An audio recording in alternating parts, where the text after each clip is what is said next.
je vais vous faire une confidence. J'aime beaucoup les films de science-fiction. Mais pour faire de la bonne science-fiction, il faut 3 ingrédients essentiels. D'abord, il faut que ce soit basé sur de la réalité. Puis lorsqu'on extrapole, il faut que ce soit plausible. Puis on entoure ça à la sauce d'Hollywood pour mettre un peu de piquant, et voilà un bon film. Mais lorsqu'on regarde avec un œil d'astronaute, on est un peu plus critique sur les aspects scientifiques. Par exemple, dans le film Seul sur Mars, l'aventure commence par une énorme tempête qui force les astronautes à quitter Mars en abandonnant l'un des leurs. D'abord, prendre une décision aussi précipitée, préparer la fusée et évacuer la planète en quelques minutes, c'est impensable. Mais surtout, une tempête aussi intense sur Mars, c'est impossible. Il y a une atmosphère sur Mars, mais qui est beaucoup moins dense que sur Terre. L'air étant plus léger, le vent est donc moins fort, moins puissant.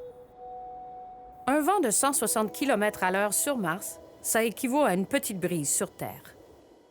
Autre scène qui me fait sourire, c'est quand l'astronaute colmate la porte du sas avec une toile de plastique et repressurise son habitacle. Même en la solidifiant avec des sangles et du ruban adhésif, ce serait étonnant que la toile résiste à la pression d'air à l'intérieur de la station. Disons que le sas fait 2,25 m de haut. À l'intérieur de l'habitacle, la pression est la même que sur Terre, 1 kg par centimètre carré. Au total, c'est 40 tonnes de pression sur la toile. À l'extérieur, la pression est à peu près nulle, 1/4 de tonne. Dans ces circonstances, la toile devrait être bombée vers l'extérieur. Et à mon avis, ça ne tiendrait pas très longtemps. Mais là où ils ont frappé juste, c'est l'importance accordée au ruban gris, le fameux duct tape, le meilleur ami de l'astronaute. On l'utilise pour tout, pour réparer, assembler ou faire tenir quelque chose. En apesanteur, on ne peut pas déposer un boulon pendant qu'on travaille. Il flotterait comme tout le reste et on le perdrait. Il faut le coller. L'un des grands défis des films de science-fiction qui se déroulent dans l'espace, c'est de représenter les effets de l'apesanteur ou de la gravité réduite d'une planète. Sur Mars, la gravité est environ le tiers de celle de la Terre. Dans le film Seul sur Mars, les astronautes devraient donc être plus légers et ça se sentirait dans leurs gestes. En réalité, les scènes au sol ont été tournées en Jordanie. Les paysages se ressemblent, mais pas la gravité. Et pour ce qui est des scènes à bord du vaisseau spatial, et donc en apesanteur, ils ont recours à 2 classiques d'Hollywood, des câbles et un fond vert. C'est une preuve de plus qu'il ne faut pas croire tout ce qu'on voit à la télévision. Dans bien des films, pour ajouter de l'action, on se permet de briser des règles de base.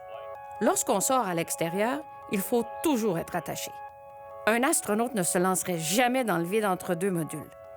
Il y a toujours au moins un câble qui nous relie à la station ou à la navette.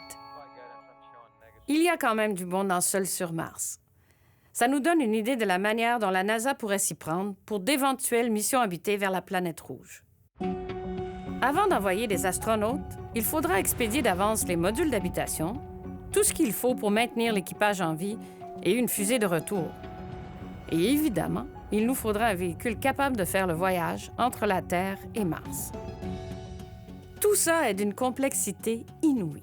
À ce jour, nous n'avons pas la technologie pour qu'un humain puisse faire l'aller-retour, et encore moins pour qu'il s'y pose sans encombre. Atterrir sur Mars, c'est très difficile.